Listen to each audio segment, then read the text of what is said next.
মধ্যপ্রাচ্যে নতুন করে বেজে ওঠা যুদ্ধের দামামা আপাতত স্তিমিত। ইরানে পরিকল্পিত সামরিক হামলা সাময়িকভাবে স্থগিত রাখার সিদ্ধান্ত নিয়েছেন মার্কিন প্রেসিডেন্ট ডোনাল্ড ট্রাম্প। কাতার, সৌদি আরব এবং সংযুক্ত আরব আমিরাতের শীর্ষ নেতাদের সরাসরি ও জোরালো অনুরোধের পরই ট্রাম্প এই পিছুটান দিলেন।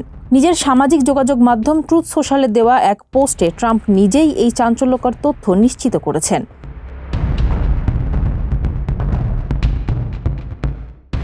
ট্রাম্প জানান, কাতারের আমির, সৌদি ক্রাউন প্রিন্স এবং ইউএর প্রেসিডেন্ট তাকে জানিয়েছেন যে এই মুহূর্তে ইরানের সাথে অত্যন্ত গুরুত্বপূর্ণ আলোচনা চলছে, ফলে যে কোনো সামরিক পদক্ষেপ চলমান শান্তি প্রক্রিয়াকে পুরোপুরি ভেস্তে দিতে পারে।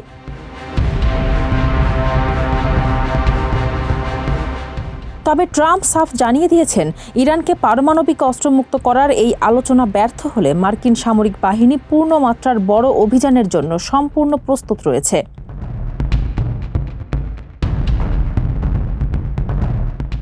এদিকে এই সংকট নিরসনে ব্যাক চ্যানেলের কূটনীতিতে যুক্ত হয়েছে পাকিস্তানও।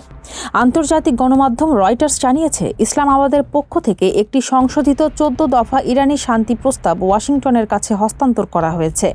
তবে পর্দার আড়ালে এত তৎপরতা চললেও মূল বিরোধ এখনও কাটেনি।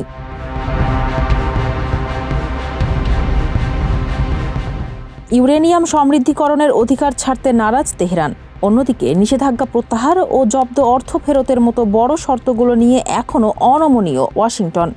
আপাতদৃষ্টে যুক্তরাষ্ট্র কূটনীতিকে সুযোগ দিলেও মধ্যপ্রাচ্যের এই থমথমে পরিস্থিতি স্থায়ী শান্তির বার্তা দিচ্ছে নাকি বড় কোনো ঝড়ের আগের পূর্বাভাস, তা নিয়ে সংশয় কাটেনি। ফারজানা হাসিন, মানবকণ্ঠ।